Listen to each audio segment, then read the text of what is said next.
If you suffer from irritable bowel syndrome, inflammatory bowel disease, or autoimmune disease of any kind, today I want to discuss some nutrients that are key for you to be sufficient in order to quench the inflammatory response that can be driving those disorders.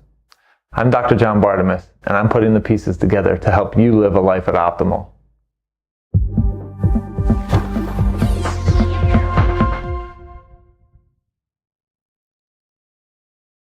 Immunological research has been showing for years that gut inflammation drives inflammatory bowel disease, IBS or irritable bowel syndrome, and autoimmune diseases body-wide.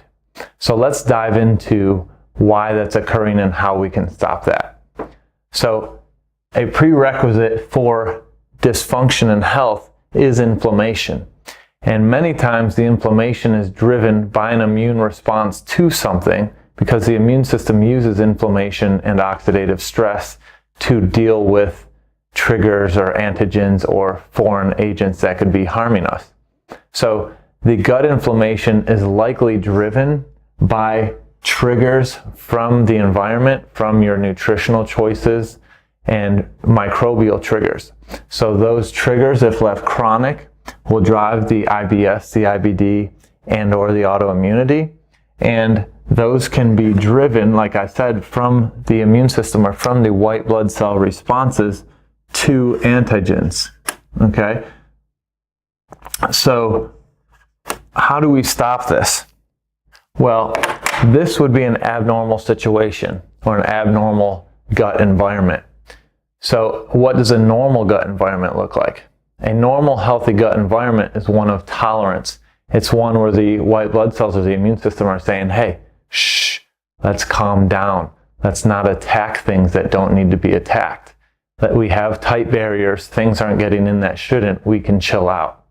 And one of the best ways for the immune system to send those shh or those calm down, be quiet signals is through promotion of cells called T regulatory cells. T regulatory cells are the master shh relaxation cells. Hey, immune system, be quiet. Tolerate those foods. Tolerate those good probiotics. Tolerate, tolerate, tolerate. Well, one of the best nutrients to promote the T regulatory cells and that tolerance or that quieting down is vitamin A.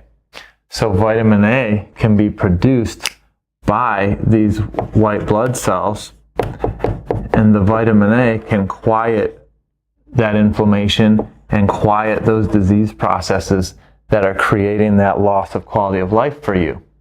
So vitamin A is a key nutrient in the gut as an anti-inflammatory, as an anti-autoimmune nutrient. The problem is that vitamin A production by these white blood cells requires an enzyme called retinyl dehydrogenase. Retinyl dehydrogenase, the enzyme, requires certain nutrient cofactors for its proper production.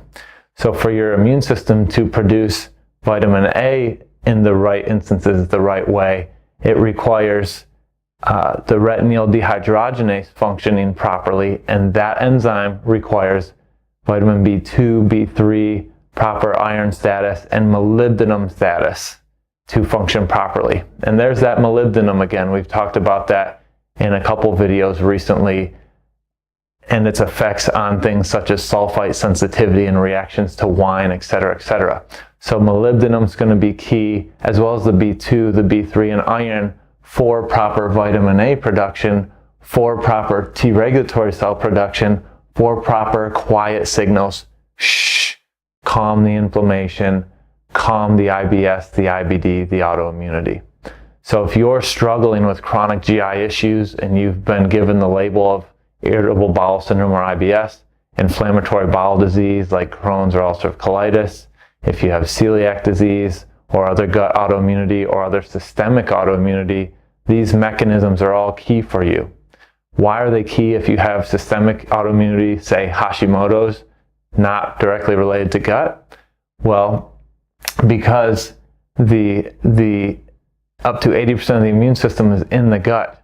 So if the gut is unhealthy, or if the immune system is being triggered by foods you're taking in, or by an imbalance of good bacteria to bad bacteria, ultimately that will result in systemic inflammation, and wherever your unique weak link of your chain is, say the thyroid, it can result in Hashimoto's, or say the joints, it could result in RA, or say the brain, it could result in MS. So we're all unique in terms of which tissue could develop the autoimmunity, but the mechanism is similar for all of us. So we want to promote healthy immune response, healthy immune balance, and the quiet signals so that these mechanisms don't develop and become chronic and result in these chronic diseases.